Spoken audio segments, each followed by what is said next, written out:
सिंधुदुर्गात खड्ड्यावरून ठाकरे गट आक्रमक झालाय। कुडाळ मालवण मार्गावर ठाकरे गटाचं आंदोलन, वैभव नाईक यांच्या नेतृत्वात बैलगाडी आंदोलन करण्यात आलं।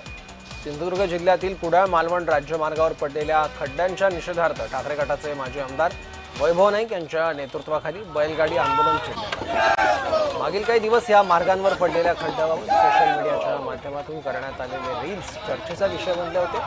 मात्र प्रशासनाने कोणतीही हालचाल न केल्याने ठाकरे गटाकडून आंदोलन करण्यात आले। वैभव नाईक यांनी अधिकाऱ्यांना फैलावले।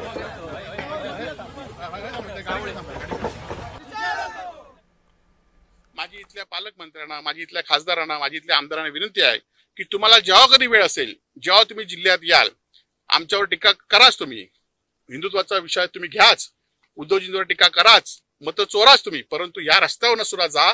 आणि जर वाटलं तुम्हाला आपले जे लोक, आपण लोकांनी जे आपल्याला निवडून दिले लोक जर सुचित राहिले पाहिजेत, तर हा रस्ता लवकरात लवकर करा।